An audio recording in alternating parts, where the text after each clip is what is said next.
کہ دنیا میں سب سے بڑی نعمت کیا ہے اور دنیا میں سب سے بڑا عذاب اور سب سے بڑی مصیبت کیا ہے۔ حضرت علی رضی اللہ فرمایا کرتے تھے کہ جو شخص کھانے پینے پہننے اوڑھنے اور ضروریات زندگی کے پورا کرنے کے آلات اور اسباب کو ہی نعمت سمجھے، اس کے عذاب کا وقت قریب آ گیا اور اس کی عقل جاتی رہی۔ اس کے عذاب کا وقت قریب آ گیا۔ جو یہ سمجھتا ہو کہ دنیا کی نعمتیں ہی نعمتیں ہیں، یہی وجہ ہے کہ لوگ ان چیزوں کو نعمت سمجھ کر سب سے بڑی نعمت سے غافل ہیں۔ دنیا کی چیزوں کو نعمت سمجھ کر سب سے بڑی نعمت سے غافل ہیں۔ دنیا کی مادی شکلیں اور اسباب اور ضروریات زندگی یہ اصل نعمت نہیں۔ کیوں؟ اس لیے کہ ان شکلوں پر جنت کی ہمیشہ کی نعمتوں کا مدار نہیں ہے۔ ان شکلوں پر جنت کی نعمتوں کا مدار نہیں ہے، بلکہ اگر محض یہی اسباب اور شکلیں مسلمانوں کو زیادہ دے دی جائیں تو یہ اسباب اور یہ شکلیں ان پر جہنم کے عذاب کا مدار تو ہو سکتا ہے، لیکن جنت کی ابدی نعمتوں کا مدار دنیا کے اسباب اور کائنات کے نقشوں پر نہیں ہے۔ توجہ سے بات سننا، اس لیے کہ کافر ہمیشہ کے عذاب میں اس لیے رہے گا کہ اس کی دنیاوی تھوڑی سی زندگی میں پوری زندگی کفر کا ارادہ ہے، حالانکہ دنیا کی زندگی تو آخرت کے مقابلے میں کچھ بھی نہیں ہے۔ اگر ایک لمحے یا لمحے کا بھی کوئی 100واں حصہ لایا جائے آخرت کے مقابلے میں دنیا کو، تو یہ اتنی بھی حیثیت نہیں رکھتا، اس لیے کہ جو زندگی ابدی نہیں ہے وہ زندگی معدوم اور ختم ہے، جو زندگی ابدی ہے وہ ہمیشہ کے لیے ہے۔ تو کفر کا تھوڑا سا وقت دنیا میں وہ کافر کے لیے ابدی عذاب کا ہے، اور مسلمان کے لیے دنیا کا تھوڑا سا وقت یہ مومن کے لیے ابدی نعمتوں کا ہے۔ میں نے عرض کیا کہ جو شخص دنیا کے اسباب اور ضروریات زندگی کے پورا ہونے کے وسائل کو نعمت سمجھے، حضرت علی فرماتے ہیں کہ اس کے عذاب کا وقت قریب آ گیا اور اس کی عقل جاتی رہی، کیونکہ سب سے بڑی مصیبت وہ کفر ہے۔ دنیا میں اللہ تعالی کے استغنا کا مظہر کفر ہے، دنیا میں اللہ کے استغنا کا مظہر کفر ہے، اور آخرت میں اس کے استغنا کا مظہر جہنم ہے، اور دنیا میں اللہ کے فضل کا سب سے بڑا مظہر ایمان ہے، اور آخرت میں اللہ کے فضل کا سب سے بڑا مظہر جنت ہے۔ آخرت میں اللہ کے فضل کا جو مظہر ہے وہ جنت ہے، اس کے استغنا کا مظہر جہنم ہے۔ دنیا میں اللہ کی استغنا کا مظہر کفر ہے، اور آخرت میں اس کے استغنا کا مظہر جہنم ہے۔ یوں کہیں کہ اللہ تعالی کے استغنا سے اس طرح ڈرا کرو جس طرح اللہ کے عذاب سے ڈرتے ہو۔ اللہ کے استغنا سے ایسے ڈرو جیسے اللہ کے عذاب سے ڈرتے ہو۔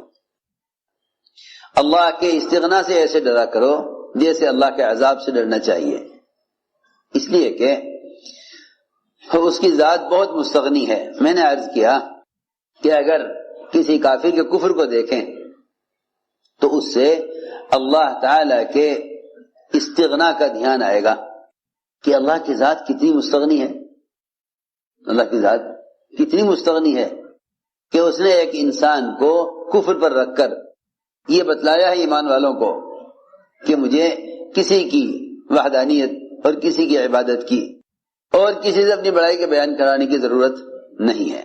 یہ میں عرض کرنا چاہتا ہوں کہ دنیا میں کفر وہ اللہ کے استغنا کا مظہر ہے۔ تو جب اللہ تعالی نے کافر کو دکھلا کر اپنا استغنا سمجھایا مومن کو، تو پھر مومن کے لیے کہاں گنجائش ہے، مومن کے لیے کہاں گنجائش ہے کہ وہ کسی عبادت پر فخر کرے، کسی عبادت پر۔ سنو میں کیا کہہ رہا، اس کو تو ہر وقت اس بات پر اللہ کا شکر ادا کرتے رہنا چاہیے کہ اللہ تیرا کتنا بڑا فضل ہے، تیرا کتنا بڑا فضل ہے کہ تو نے مجھے دنیا میں کفر سے بچا لیا۔ کیوں میں عرض کرتا ہوں، جب آپ کسی ہسپتال میں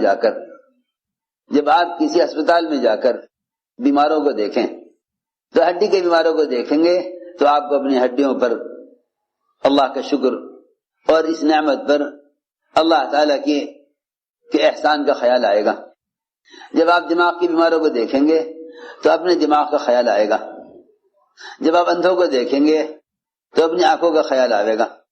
اللہ اکبر، جو بدن مٹی ہونا ہے اور ختم ہونا ہے، جب اس بدن کی بیماریوں کو دوسروں میں دیکھ کر اپنے اعضاء کی سلامتی کو اللہ کا احسان سمجھتے ہو، تو جو کافر ہمیشہ جہنم میں رہے گا اس کافر کو دیکھ کر اپنے ایمان کی نعمت کا خیال کیوں نہیں آتا؟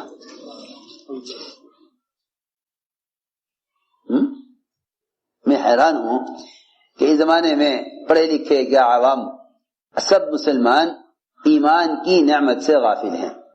وہی سمجھتے ہیں یہ تو ایک ہماری پیدائشی چیز ہے، حالانکہ آپ دیکھ رہے ہیں کہ یہودی، نصرانی، مشرک اور کافر ہر مذہب کے گھر میں بچے پیدا ہو رہے ہیں، ان کے پیدا کرنے والے، ان کو جننے والے، وہ انہیں اپنے اپنے مذہب کی تعلیم دے رہے ہیں۔ سوچنے کی بات ہے۔ اس لیے میں نے عرض کیا کہ جو شخص دنیا کی نعمتوں کو نعمت سمجھے اس کی عقل جاتی رہی، اس کے عذاب کا وقت قریب آ گیا۔ سب سے بڑی نعمت نعمت اسلام ہے۔ اس لیے کہا گیا الحمدللہ علی نعمت الاسلام، کہ اس زمانے میں مسلمان غیروں کی طرح صرف دنیا کی نعمتوں کو نعمت سمجھتا ہے، دنیا کی نعمت کو نعمت سمجھتا ہے۔ اس لیے فرمایا لئن شکرتم لازیدنکم، اگر تم نے شکر کیا تو ہم نعمت کو بڑھائیں گے، ہم نعمت کو بڑھائیں گے، اور اگر تم نے ناقدری کی تو ہم تم سے اس نعمت کو چھین لیں گے۔ غور کرنے کی بات ہے کہ وہ دنیا جس سے اللہ کو نفرت ہے، اگر اس دنیا کو جس سے اللہ کو نفرت ہے، اگر اس دنیا کو ضائع کیا جائے، وہ دنیا جس سے اللہ کو نفرت ہے اور جو اصل نعمت نہیں ہے، اس کو اگر ضائع کیا جائے تو لوگ کہتے ہیں کہ میاں رزق کو ضائع مت کرو ورنہ تم سے رزق چھین لیا جائے گا۔ تو دنیا جس سے اللہ کو نفرت ہے، اگر اس دنیا کے ضائع کرنے پر دنیاوی نعمت کے چھن جانے کا اندیشہ اور خوف، اور لوگ ڈراتے بھی ہیں، اس سے لوگ اسے ڈراتے بھی ہیں، تو پھر اسے اندازہ کرنا چاہیے کہ وہ ایمان جو اللہ کو محبوب ہے اور جس ایمان پر ہمیشہ کی نعمتوں کا مدار ہے، اس ایمان کی نعمت کی ناشکری سے ایمان کتنا ضائع ہو جائے گا ایمان۔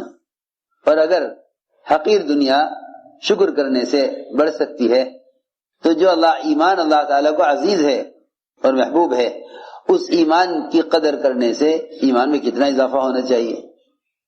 لیکن اصل بات یہ ہے کہ لوگ ابھی شکر کو ہی نہیں سمجھے کہ شکر کیا ہے۔ لوگ نعمت کے شکر میں اللہ تیرا شکر اتنا کہہ دینے کو شکر سمجھتے ہیں، حالانکہ یہ شکر کی ادائیگی نہیں ہے، یہ شکر کی ادائیگی نہیں ہے۔ زبان سے شکر ادا کرنا الفاظ کی ادائیگی ہے، شکر کی ادائیگی نہیں ہے۔ سنو توجہ سے بات، لوگ زبان سے کہہ دیتے ہیں اللہ تیرا شکر، یہ شکر کی ادائیگی نہیں ہے، یہ الفاظ کی ادائیگی ہے۔ سنو توجہ سے بات، یہ شکر کی ادائیگی نہیں ہے، یہ شکر کی ادائیگی نہیں ہے۔ کیوں؟ اس لیے کہ انسان کے سارے بدن کے اعضاء، انسان کے بدن کے تمام اعضاء نعمتوں سے فائدہ اٹھاتے ہیں، اور سب سے چھوٹا عضو زبان وہ شکر ادا کرے۔ یہ کیسے؟ یہ کون سے انصاف کی بات ہے؟ بات سمجھ میں آ رہی؟ سارے بدن کے اعضاء تو نعمتوں سے فائدے اٹھاویں اور سب کی طرح سے شکر کو ادا کرے زبان۔ یہ کیا بات ہوئی؟ سوچو تو صحیح۔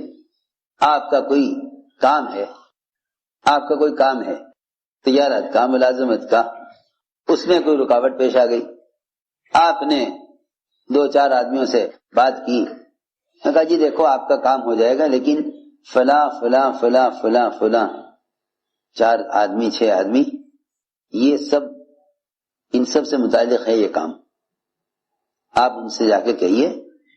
ایک کے پاس گئے اسے بتایا، دوسرے کے پاس گئے اسے بتایا، آپ کا کام 6 آدمیوں نے مل کر کیا، تو آپ مجھے بتائیے کہ آپ ان 6 آدمیوں میں سے ایک کا شکریہ ادا کریں گے یا سب کا کریں گے؟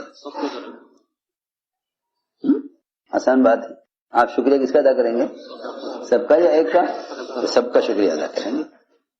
بالکل اسی طرح انسان کے بدن کے تمام اعضاء وہ ضروریات زندگی میں ایک دوسرے کے ساتھ ایسے جڑے ہوئے ہیں، اور ضروریات زندگی میں تمام اعضاء ایک دوسرے کے معاون ہیں، اس لیے زبان سب کی طرف سے شکریہ ادا نہیں کرے گی، بلکہ بدن کے ہر عضو کو حکم پر لانا، یہ اللہ کی نعمت کا شکر ادا کرنا ہے۔ بدن کے ہر عضو کو حکم پر لانا، یہ نہیں کہ بدن کے سارے اعضاء تو نعمتوں سے فائدے اٹھاویں اور سارے بدن کے اعضاء خواہشات میں پڑ جاویں اور زبان سے شکر ادا کر دیا جائے، نہیں، بلکہ حضور اکرم صلی اللہ علیہ وسلم نے جب اپنے آپ کو عبادت میں بہت تھکایا اور لمبا قیام اور ایسے لمبے سجدے، اللہ اکبر، بعض موقع پر حضرت عائشہ یہ سمجھا کرتی تھی کہ شاید آپ کی وفات ہو گئی، ایسے لمبے سجدے، ایسے لمبے سجدے۔ وہ تو میں عرض کرتا ہوں نا کہ جو لوگ دنیا کی نعمت کو ہی نعمت سمجھے گا اس کی عبادات بھی انہی نعمتوں کے لیے ہو کر رہ جائے گی، اس کی عبادات بھی انہی نعمتوں کے لیے ہو کر رہ جائے گی۔ جو دنیا کی نعمت کو نعمت سمجھے گا اس کی ساری عبادات بھی اسی نعمت کے لیے ہو کر رہ جائے گی۔ اگر کسی آدمی کو عمر قید کی سزا سنا دی جاوے، کسی کو عمر قید کی سزا سنا دی جائے اور پھر جج اپنا فیصلہ بدل کر اس آدمی کو رہا کر دے، تو بتاؤ اس کے لیے سے بڑی کوئی نعمت ہے کہ عمر قید سنا دی گئی تھی پھر آزاد کر دیا؟ بتاؤ اس سے بڑی کوئی نعمت ہے؟ جس وقت اس کو عمر قید کی سزا سنائی گئی اس وقت اس کو کوئی چیز اچھی لگتی ہوگی دنیا کی؟ کچھ بھی نہیں ہے۔ زندگی بھر جیل میں رہنا ہے، بیوی بچے مکان دل لگی کے سامان سب اس کے نظر میں بے حیثیت ہو جائیں گے، ہر چیز کی لذت ہر چیز کا مزہ فوراً ختم ہو جائے گا۔